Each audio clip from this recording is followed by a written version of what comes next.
नमस्कार, ये आकाशवाणी है। अभी आप यारमता सिंह से समाचार सुनेंगे।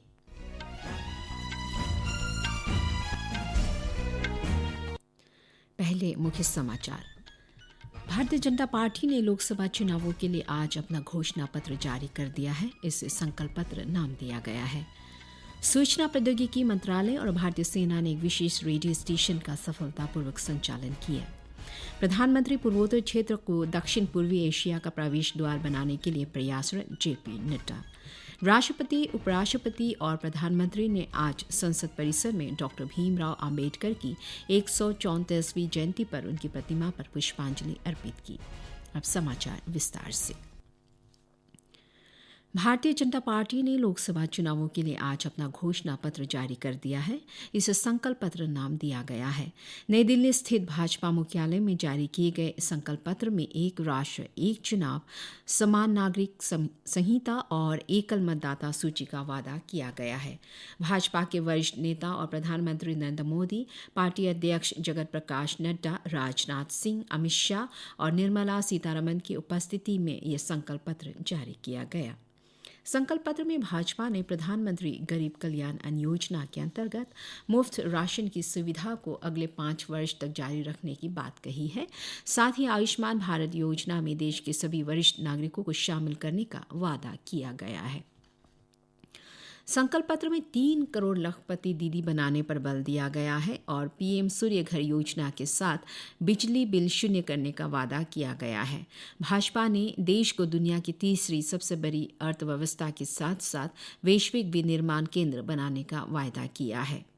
घोषणा पत्र में भाजपा ने कहा कि भारत का पहला मानव अंतरिक्ष उड़ान मिशन गगनयान लॉन्च किया जाएगा और चंद्रमा पर एक अंतरिक्ष यात्री को उतारेगा। पार्टी ने भारतीय अंतरिक्ष स्टेशन BAS स्थापित करने और देश के लिए दूसरा प्रक्षेपण परिसर बनवाने का भी वादा किया है। घोषणा पत्र में मौसम नाम से राष्ट्रीय वायुमंडलीय मिशन लॉन्च करने का भी वादा किया गया है। पूर्वोत्तर में शांति बनाए रखने के लिए भाजपा ने अपने संकल्प पत्र में कहा कि पार्टी अशांत क्षेत्रों में मुद्दों के समाधान और चरणबद्ध तरीके से सशस्त्र बल विशेष अधिकार अधिनियम अफस्पा को हटाने के प्रयास जारी रखेगी। इस अवसर पर पार्टी के वरिष्ठ नेता और प्रधानमंत्री नरेंद्र मोदी ने कहा कि संकल्प पत्र युवाओं, महिलाओं, किसानों और गरीबों को सशक्त बनाता है, जो विकसित राष्ट्र के 4 मजबूत स्तंभ है। श्री मोदी ने कहा कि संकल्प पत्र जीवन की गरिमा और जीवन की गुणवत्ता पर केंद्रित है। उन्होंने कहा कि पार्टी ने वरिष्ठ नागरिक, 70 वर्ष से अधिक उम्र के और ट्रांसजेंडर समुदायों को आयुष्मान भारत योजना के दायरे में लाने का फैसला किया है। श्री मोदी ने कहा कि पिछली सरकारों के लिए शहरीकरण एक चुनौती थी, लेकिन भाजपा के लिए एक अवसर है क्योंकि बीजेपी नए सैटेलाइट शहर बनाएगी। उन्होंने कहा कि भाजपा देश हित में बड़े और कड़े फैसले लेने से कभी पीछे नहीं हटती। भारतीय जनता पार्टी के वरिष्ठ नेता और प्रधानमंत्री नरेंद्र मोदी ने मध्य प्रदेश के नर्मदापुरम जिले के पिपरिया में एक जनसभा को संबोधित करते हुए कहा कि बीजेपी का घोषणा पत्र युवा शक्ति, महिला शक्ति, किसानों और गरीबों को समर्पित है। उन्होंने कहा कि सामाजिक, भौतिक और डिजिटल बुनियादी ढांचे का मजबूत विस्तार भाजपा की सर्वोच्च प्राथमिकता है और सरकार अगले 5 साल में सभी योजनाएं जारी रखेगी। श्री मोदी ने आज बाबा साहेब अम्बेडकर की जयंती का जिक्र करते हुए कहा कि भाजपा ने आधुनिक भारत में उनके योगदान को एक नई पहचान दी है। लोग मोबाइल फोन से जो डिजिटल पेमेंट करते हैं उसका नाम भीम UPI है, जो बाबा साहेब के नाम पर रखा गया है। श्री मोदी ने कहा कि ये बाबा साहेब का संविधान है, जिसके कारण आज देश को राष्ट्रपति एक आदिवासी परिवार की बेटी है। श्री मोदी ने कहा कि भाजपा सरकार ने भगवान बिरसा मुंडा की जयंती को राष्ट्रीय आदिवासी गौरव दिवस भी घोषित किया है। लद्दाख में कारगिल विजय दिवस की रजत जयंती मनाने के लिए सूचना प्रौद्योगिकी मंत्रालय और भारतीय सेना ने एक विशेष रेडियो स्टेशन का सफलतापूर्वक संचालन किया। पिछले वर्ष 11 अप्रैल को शुरू की गई इस पहल का उद्देश्य कारगिल के लोगों और भारतीय सेना की शौर्य का सम्मान करना है। Call sine alpha Tengo 25 kilo vector delta नाम से इस विशेष एमेच्योर रेडियो स्टेशन ने दुनिया भर के 50 देशों के साथ संपर्क बनाए हैं। स्मारक कार्यक्रमों के हिस्से के रूप में लद्दाख विश्वविद्यालय के करगिल परिसर के छात्रों को एमेच्योर रेडियो स्टेशन संचालन के कामकाज और महत्व के बारे में शिक्षित करने के लिए एक जागरूकता कार्यक्रम चलाया गया। भारतीय जनता पार्टी के राष्ट्रीय अध्यक्ष जगत प्रकाश नड्डा ने कहा कि पूर्वोत्तर क्षेत्र पूर्ण परिवर्तन के दौर से गुजर रहा है। उन्होंने कहा कि पूर्वोत्तर के लिए प्रधानमंत्री नरेंद्र मोदी का दृष्टिकोण एक्ट ईस्ट तक सीमित नहीं है, बल्कि वो इस क्षेत्र को दक्षिण एशिया और पूर्वी एशिया का प्रवेश द्वार बनाने के लिए लगातार प्रयास कर रहे हैं।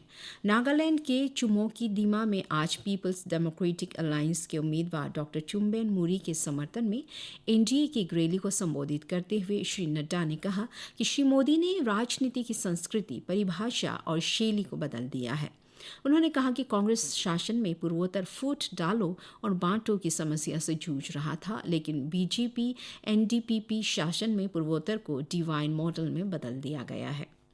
श्री नड्डा ने कहा कि पूर्वोत्तर में उग्रवाद की घटनाओं में 71% की कमी आई है और 9,500 उग्रवादियों ने आत्मसमर्पण किया है। यहाँ 11 शांति समझौते हुए हैं। सुरक्षा बलों पर उग्रवादी हमलों में 7% और नागालैंड और पूर्वोत्तर की आबादी पर उग्रवादी हमलों में 82% की कमी आई है।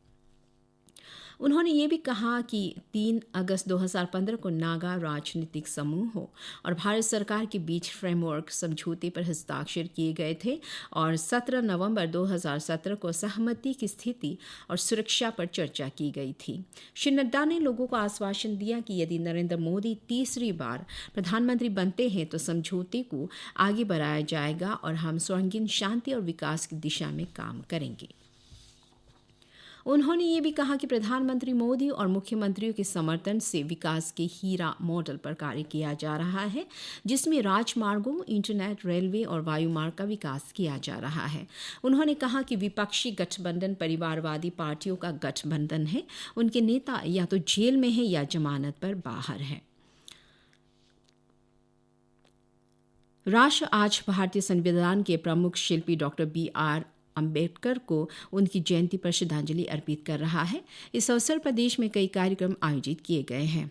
राष्ट्रपति द्रौपदी मुर्मू, उपराष्ट्रपति जगदीप धनखड़ और प्रधानमंत्री नरेंद्र मोदी ने आज संसद परिसर में डॉक्टर भीमराव अंबेडकर की 134वीं जयंती पर उनकी प्रतिमा पर पुष्पांजलि अर्पित की और इस अवसर पर देशवासियों को बधाई दी। राष्ट्रपति ने अपने संदेश में कहा कि बाबा साहेब अंबेडकर सामाजिक परिवर्तन के अग्रदूत थे, जिन्होंने एक न्यायविद, शिक्षाविद, अर्थशास्त्री, समाज सुधारक और राजनेता के रूप में देश और समाज के लिए असाधारण योगदान दिया। राष्ट्रपति ने देशवासियों से डॉक्टर अंबेडकर के आदर्शों और उनके कार्यों को समेकित रूप से अपनाने की अपील की ताकि देश का समावेशी विकास हो सके।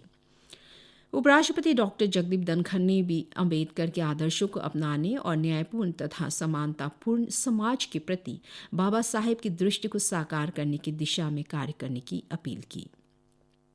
प्रधानमंत्री ने कहा कि डॉक्टर अंबेडकर के दृष्टिकोण को बढ़ावा देने के कारण आज के भारत की छवि बिल्कुल अलग है। उन्होंने कहा कि डॉक्टर अंबेडकर की दृष्टि देश के विकास के लिए प्रेरणा का स्रोत है। श्री मोदी ने कहा कि आज make in India, smart city mission, मुद्रा योजना, स्टार्टअप इंडिया और स्टैंड अप इंडिया सहित कई पहले समावेशी विकास की अंबेडकर की दृष्टि को साकार कर रही है और देश में युवा नवाचारियों तथा उद्यमियों को बढ़ावा दे रही है।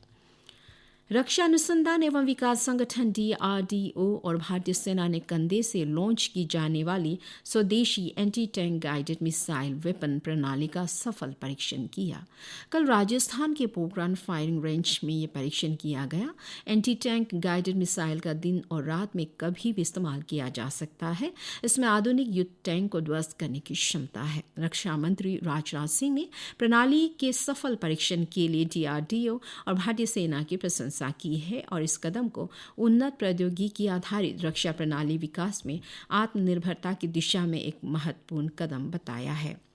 ईरानी मिसाइलों और ड्रोनों की बमबारी के कारण 7 घंटे तक बंद रहने के बाद इजराइल ने अपना हवाई क्षेत्र फिर से खोल दिया है। ये घोषणा इजरायली हवाई अड्डे प्राधिकरण की ओर से आई है। प्राधिकरण ने तल अवीव से प्रस्थान करने वाले उड़ान व्यवधानों की चेतावनी दी थी। जॉर्डन, इराक और लेबनान ने भी अपने हवाई अड्डे को फिर से खोलने की घोषणा की है। जॉर्डन के सरकारी टेलीविजन ने हवाई यातायात संचालन फिर से शुरू होने की सूचना दी है। इराक ने कहा है कि खतरे पर नियंत्रण के बाद विमानन प्राधिकरण ने अपने हवाई क्षेत्र को फिर से खोल दिया है। इसी के साथ ये समाचार बुलेटिन समाप्त हुआ। नमस्कार।